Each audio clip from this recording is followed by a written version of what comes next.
Bon, je sais déjà que cette vidéo, elle va énerver pas mal de gens, à mon avis, parce que je vais vous montrer comment et surtout pourquoi, selon moi, copier un SaaS à succès, c'est la meilleure méthode pour atteindre les 10K de MRR avec votre SaaS. Je vais vous montrer concrètement qu'il existe des centaines de personnes qui font exactement ça, qui copient des SaaS qui marchent déjà et qui gagnent des dizaines de milliers d'euros par mois, voire pour certains des centaines de milliers d'euros par mois. Donc je vais vous présenter des exemples très concrets par rapport à ça. Point numéro 3, je vais vous montrer comment copier de la bonne façon un SaaS à succès. Il y a une bonne et une mauvaise façon. Si vous utilisez la bonne façon, super, vous allez faire de l'argent. Avec la mauvaise façon, vous allez avoir des problèmes et ça va pas marcher. Donc vous allez perdre votre temps. Point numéro 4, je vais vous montrer comment trouver les bons SaaS à copier. On veut pas copier n'importe quel type de SaaS, on veut copier des SaaS qui font déjà de l'argent. Et je vais vous montrer qu'il existe des outils pour voir si un SaaS fait de l'argent. Et je vais aussi vous présenter les petites astuces et les erreurs à éviter à ce sujet. Mais avant de parler de tout ça, je vais me présenter pour ceux qui me connaissent pas. Moi, c'est Axel Quantique. Je sais pas coder, je suis pas dev. Et par contre, ce que je sais faire, c'est vendre des produits sur Internet. Et depuis que j'ai 18 ans, j'ai réussi dans 3 business différents. Le SaaS, le Web3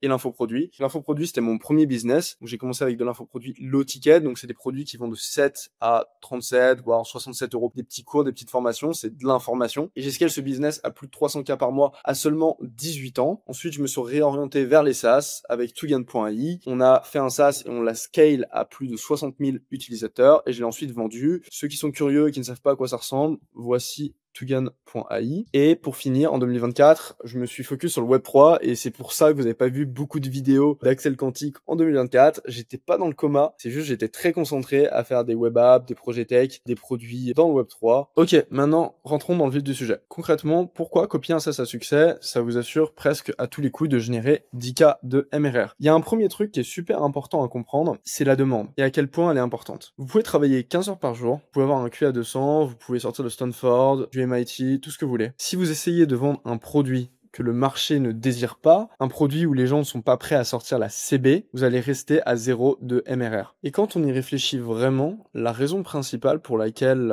les gens qui essayent de lancer des SaaS ou plus globalement des business échouent, c'est très souvent à cause du manque de demande. Souvent, ce sont des personnes qui vont se dire « Ouais, je vais lancer un truc révolutionnaire, novateur, que personne n'a jamais vu, un truc où il y a absolument aucune compétition, et du coup, c'est génial parce que je vais avoir un boulevard, tous les clients vont venir vers moi, ça va être facile, la belle vie. » En fait, souvent, c'est le contraire. Les gens ont peur de la compétition. Ils se disent « La compétition, c'est mal. » Mais en fait, c'est très souvent un bon signe. Compétition, produit qui existe déjà, ça veut dire quoi?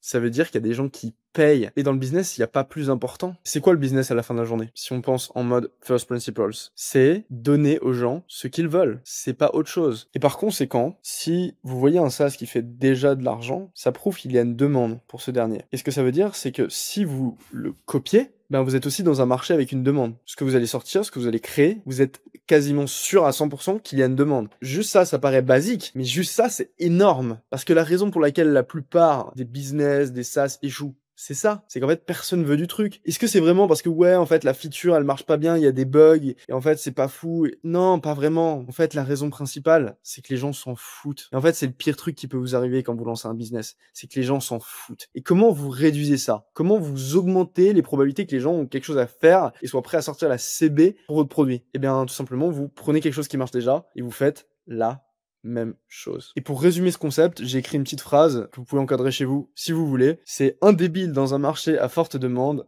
bat toujours un génie qui essaye de vendre un produit que personne ne veut. Un débile dans un marché à forte demande bat toujours un génie qui essaye de vendre un produit que personne ne veut. C'est tellement important à comprendre et pourtant tellement de gens passent à côté. Maintenant qu'on a compris pourquoi copier un SaaS, ça fait sens et ça augmente nos probabilités de succès, je vais vous montrer un exemple concret. C'est l'exemple de SumMagic. SumMagic, c'est un tool pour faire des shorts avec l'IA qui est sorti, il me semble, en 2023, l'été 2023, je crois. Et il a fait partie des premiers tools dans cette catégorie. Petit disclaimer, je sais pas exactement quel a été le premier tool IA pour les shorts. Venez pas m'insulter en commentaire en me disant mais non, en fait tu mens. Un mois avant il y avait ce tool là. On va dire que ça a été quand même un des premiers tools qui a eu un vrai succès. Voilà ce qu'on va dire. Pourquoi je dis ça? Tout simplement parce que le product market fit a été immédiat. 1 million d'ARR en 3 mois. C'est la preuve que le produit plaît. Et concrètement, ce qui s'est passé après le lancement de ce Magic, c'est que vous avez eu une flopée de tools qui ont entre gros guillemets copié, parce que c'est pas exactement pareil, avec quelques petites modifications, etc. Mais l'idée, en parlant du concept, de la Big ID, c'était à peu près la même. C'était de faire des shorts avec l'IA, pas avoir besoin de payer un monteur, c'est rapide, c'est efficace, c'est super. C'est pour les créateurs, on adore. Et ce qui est intéressant, c'est que beaucoup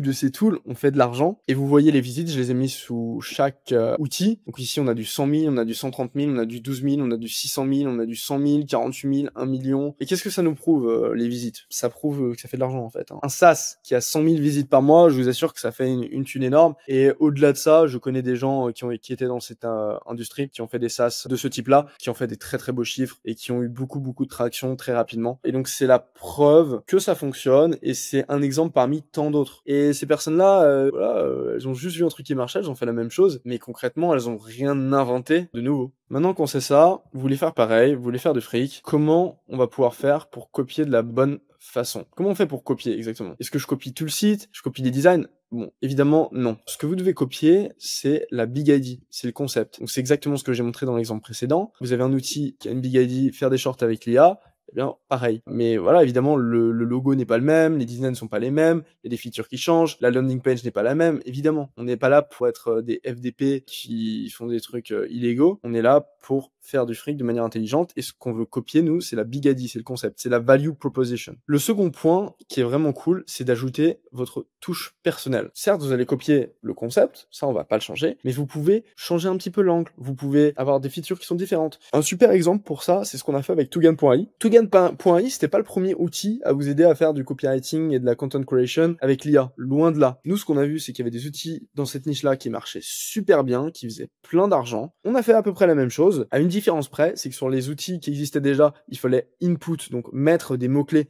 pour créer le contenu. Et nous, ce qu'on a proposé, c'était de prendre une URL, de la copier-coller et instantanément d'avoir le résultat qui vient par rapport au contenu de cette URL. Donc c'était notre élément un peu différenciant et unique. Et je trouve que c'est une super manière de faire parce que vous allez avoir ce petit élément unique, différenciant, qui va augmenter le désir que les gens auront pour votre outil. Et le troisième point, évidemment, c'est du bon sens, c'est de copier quelque chose qui est à votre portée. Donc pas quelque chose qui est impossible techniquement. N'allez pas me dire je vais copier OpenAI. C'est juste c'est complètement con. Et aussi un outil que vous pouvez distribuer. Si c'est un outil qui est super compliqué à distribuer, qui fait de l'argent certes, mais qui est super compliqué à distribuer, vous n'avez aucune idée de comment faire ça, vous n'avez aucune expérience, etc. Peut-être pas la meilleure chose. Peut-être que c'est mieux de choisir un SaaS qui est facile à distribuer selon vous, vos compétences que vous connaissez, etc. Maintenant, mise en pratique de la théorie. Donc par exemple, vous voyez que les outils comme ce Magic, ça marche super bien. Vous voyez que voilà, il y a plein de visites. Vous avez entendu des chiffres qui sont énormes sur cette niche-là. Super. Ce que vous allez faire, c'est que vous allez regarder un petit peu tous ces outils dans cette niche-là, donc du short AI. Vous allez voir un petit peu les features qui sont sympas, quels sont les meilleurs outils, etc. Qu'est-ce qu'ils proposent. Vous allez faire un MVP, une version basique mais efficace qui plaira aux gens. Vous allez ensuite ajouter votre touche personnelle. Pas besoin que ce soit énorme, mais par exemple, tous ces outils se vendent en abonnement. Payez 50 € par mois, par exemple, et vous pouvez créer, je sais pas, je dis une connerie, 10 vidéos dans le mois. Et ben là, par exemple, vous pourriez arriver en changeant le modèle de pricing et par exemple offrir un lifetime. Donc vous payez, je sais pas, 200 € et vous pouvez utiliser à vie l'outil. Ou alors un pay per vidéo. Par exemple, à chaque vidéo que je crée, je payais 2 €, 3 €, peu importe. Et donc ça vous rend direct un peu unique, un peu différent, et ça peut attirer l'attention des gens sur votre outil assez rapidement comme ça. Ensuite, vous faites la distribution de votre produit. Rien d'incroyable. Vous regardez comment ces produits se distribuent déjà. Vous faites à peu près la même chose. Dans ce cas-là, c'est plutôt de l'affiliation, influenceurs, ads et du content organique. Et moi, je suis 95%, voire même 99% sûr que ça fait de l'argent. Et que si vous avez une bonne exécution, que vous bossez un peu, que vous êtes motivé, faire 10K par mois avec cette idée-là, c'est extrêmement facile. Parce qu'en fait, la demande pour ce genre d'outil a été mais